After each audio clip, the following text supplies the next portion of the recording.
Hi guys, ఈరోజు మన recipe వచ్చేసి పుదీనా రైస్.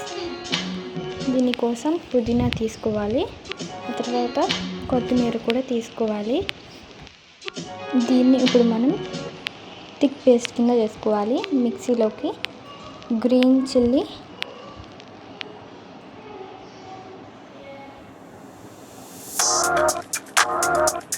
కొత్తిమీర అండ్ పుదీనా కూడా వేసుకోవాలి. దీన్ని థిక్ పేస్ట్ కింద చేసుకోవాలి.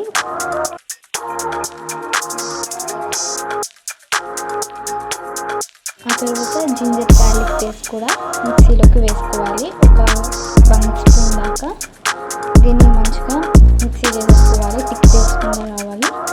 ఆ తర్వాత మనం మసాలాస్ తీసుకుందాము. ఇది మనం ఇంట్లో చేసుకున్న హోమ్ మేడ్ ఘీ. ఈ ఘీ ఒక ప్యాన్లో తీసుకోవాలి. ఒక 5 to 6 టేబుల్ స్పూన్ ఆఫ్ ఘీ తీసుకోవాలి. కొంచెం హీట్ ఎక్కనివ్వాలి. ప్యాన్ హీట్ ఎక్కిన తర్వాత మనం మసాలాస్ తీసుకున్నవన్నీ ప్యాన్లోకి వేసేయాలి.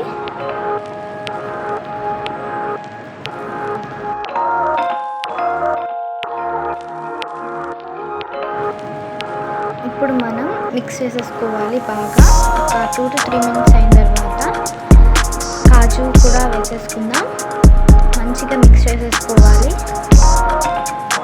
ఆ తర్వాత మనం ముందుగా ప్రిపేర్ చేసుకున్న పేస్ట్ని వేసేసుకొని బాగా కలిపేసుకోవాలి.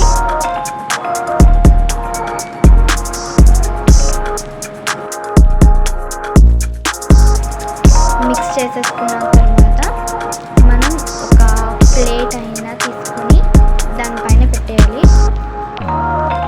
ఒక 5 to 6 మినిట్స్ తర్వాత ఓపెన్ చేసేస్తే ఇలా ఉంటుంది. మంచిగా కలిపేసుకున్న తర్వాత మనం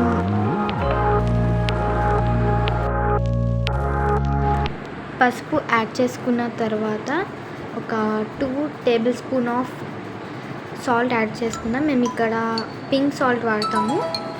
సో వేసుకున్న తర్వాత మంచిగా మిక్స్ చేసేసుకోవాలి.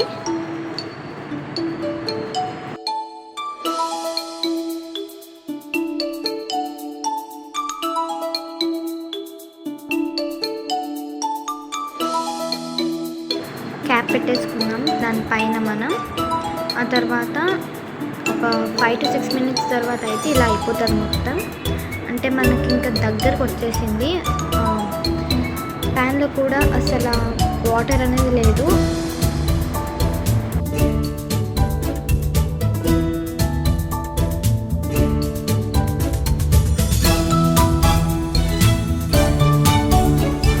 మిక్స్ చేసేసుకున్న తర్వాత ఇప్పుడు మనం రైస్ యాడ్ చేసుకుందాం.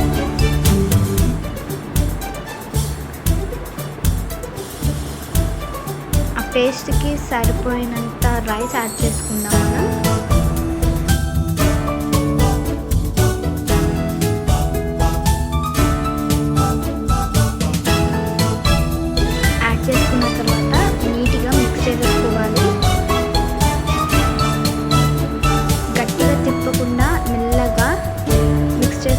మనం మిక్స్ చేసేసుకున్న తర్వాత ఎంత కలర్ఫుల్గా ఉందో కదా, తింటే కూడా ఇంకా టేస్టీగా ఉంటుంది.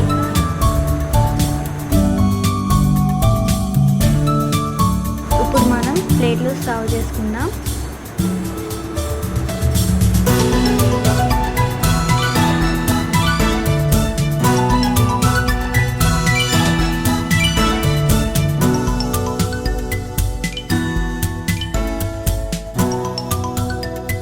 మనకి కావాల్సిన ఆనియన్స్ కూడా యాడ్ చేసుకోవచ్చు. లెమన్ అండ్ డెకరేషన్ కోసం పుదీనా కూడా యాడ్ చేసుకోవచ్చు. అండ్ మన పుదీనా రైస్ అయితే రెడీ అయిపోయింది. చూడడానికి చాలా బాగుంది కదా, టేస్ట్ కూడా ఇంకా చాలా బాగుంటుంది. Thank you for watching.